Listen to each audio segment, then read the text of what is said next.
હાડકેશ્વર સાર્વજનિક ટ્રસ્ટ અને જોશી પરિવારના સંયુક્ત ઉપક્રમે અંબા ભવાનીનો હવન સફળતાપૂર્વક યોજાયો.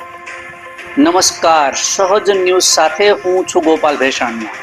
મળતી માહિતી મુજબ વિસાવદરના સાઠોદરા નાગર પરિવાર દ્વારા દર વર્ષની જેમ આ વર્ષે પણ દશેરાના પાવન પર્વે કુળદેવી માં અંબા ભવાની મંદિર ખાતે હવન યજ્ઞનું આયોજન કરવામાં આવ્યું હતું. આ હવનનું આયોજન હાડકેશ્વર સાર્વજનિક ટ્રસ્ટ તથા જોશી પરિવારના સંયુક્ત ઉપક્રમે કરવામાં આવ્યું હતું. આ પાવન પ્રસંગે વિસાવદર તથા જૂનાગઢ સ્થિત જોશી પરિવારના તમામ વડીલો તથા કુટુંબીજનો મોટી સંખ્યામાં ઉપસ્થિત રહ્યા હતા. યજમાન પદે શૈલેષભાઈ ડોલરભાઈ જોશી, નિલેશભાઈ જોશી, હર્ષદભાઈ ભટ્ટ તથા હિરેનભાઈ જોશી બિરાજમાન રહ્યા હતા. આ કાર્યક્રમ દરમિયાન જોશી પરિવારની તમામ દીકરીઓ તથા વહુઓએ માતાજીના ભજન અને ગરબા સાથે રાસ ગરબા માણ્યા હતા.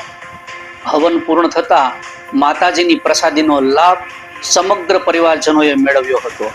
આ કાર્યક્રમને સફળ બનાવવા જોશી પરિવારના યુવા ગ્રુપે વિશેષ જહેમત ઉઠાવી હતી અને સમગ્ર આયોજન ભવ્યતા તથા શ્રદ્ધાભર્યા માહોલમાં પૂર્ણ થયું હતું. બ્યુરો રિપોર્ટ, સહજ ન્યૂઝ, વિસાવદર.